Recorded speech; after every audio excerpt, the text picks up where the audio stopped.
Hello.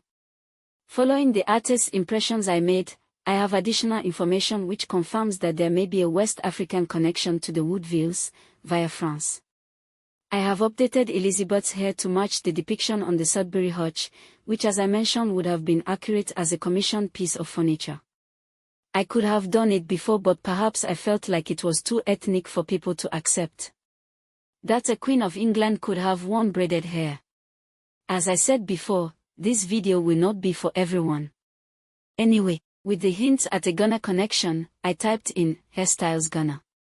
The whole page was mostly images of rope braided hair, so this was a major confirmation. Number 1. Number 2. I pointed out that Elizabeth appeared to be wearing a conch shell necklace.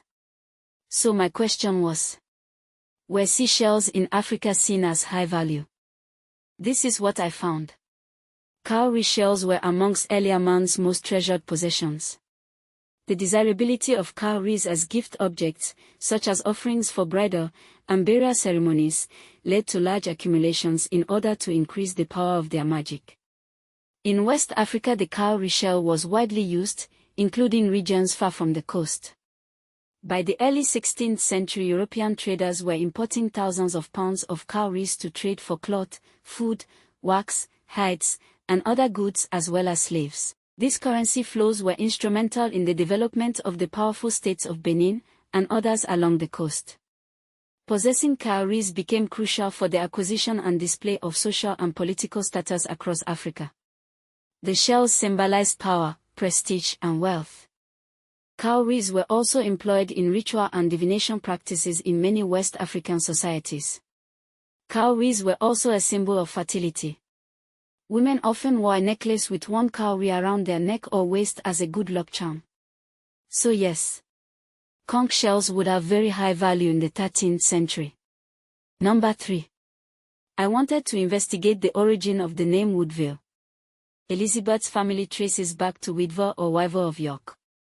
The Wydville line becomes untraceable, ending in Northamptonshire. The surname Wyvill was first found in Yorkshire, where this ancient Norman family is said to be descended from Sir Humphrey de Wyvill of Wynville, Normandy.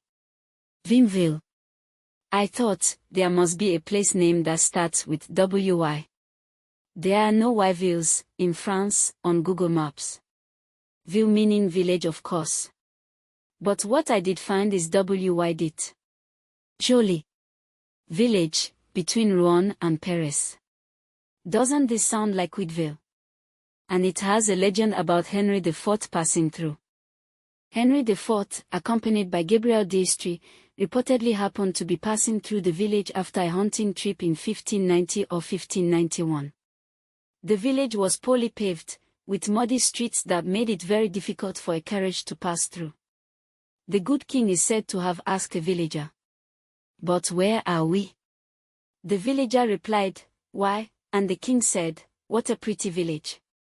This is how the current name Wye, also known as Jolly Village, originated, but it seems to be a mere legend that only emerged during the 18th century. I think there is more to the story and that this place has royal connection.